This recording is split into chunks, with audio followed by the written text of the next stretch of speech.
Hi, I'm Doug, and on behalf of everyone at IsoAcoustics, it's my pleasure to welcome you to Doppler's Gear Garage, where today we're checking out the IsoAcoustics Stage 1 Isolator and Board, which are specifically designed to be placed under guitar and bass cabinets, combos, live wedges, and full-range flat-response powered speaker systems for modeling fanatics like myself.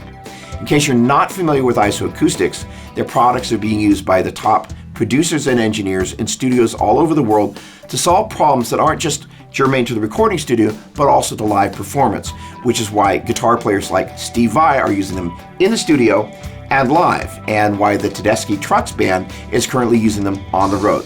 And that is to solve the problem of the interaction between speaker enclosures and the surfaces on which they're placed.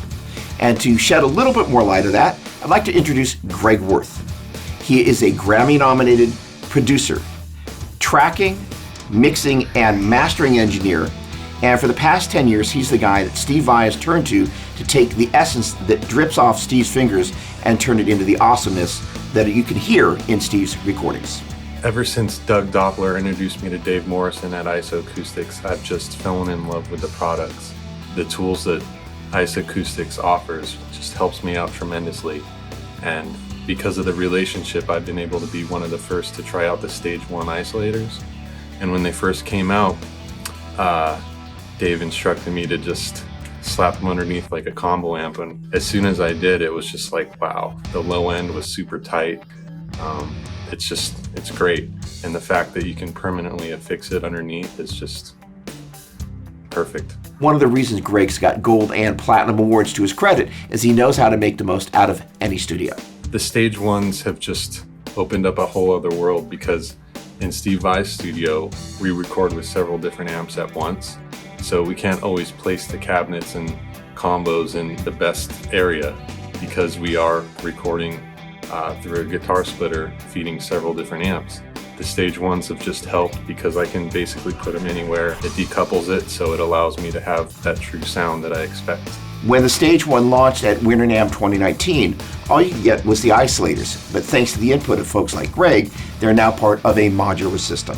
Now with the Stage 1 boards, it's made it more versatile, because as opposed to permanently affixing the Stage 1s to a cabinet, you now have it on a board that is light and small, and you can travel with it. And recently Doug had implemented them under Steve Vai's monitor wedges at the Vai Academy. His monitor wedges are important because he's getting a direct feed from his guitar amps into the stereo wedge in front. So that's his main source of hearing himself. So the Stage 1 boards just, it changes everything, because now there's consistency. I am a giant Derek Trucks fan because Derek is awesome. So when Dave mentioned that the Tedeschi Trucks Band was using the Stage 1s on tour, I asked if Dave would introduce me to Brian Speiser. He's the front of house engineer and the production manager, and after we spoke, I asked if he would be interested in being part of this video to talk about how they're using them out on the road, and Brian kindly said yes. I had heard the guys on hi-fi speakers as well as some studio monitors, and we had looked into the possibility of putting some of those isolators underneath some of our amplifiers on stage to isolate some speakers from the stages that change every day. And when I went to the website, I saw that that IsoAcoustics now makes the Stage 1, which is basically the same idea as the speaker isolators, but on boards that you can put under speakers. So now we've started using those underneath some guitar amps and bass cabinets, as well as some stage monitors, to keep some speakers isolated from the stage. As guitar players, we live in very interesting times. And as an example of that, the 5153 amplifier features 3 independent resonance controls, one for each channel, so you can really fine-tune the bottom end. In turn, there are more extended range instruments on the market than ever before, which means for guitar players, bottom end really matters. Being able to isolate your cabinet from the stage or even your road case will make a difference in your tone. For more information about the Stage 1s, please visit isoacoustics.com. Thanks for watching. Cheers.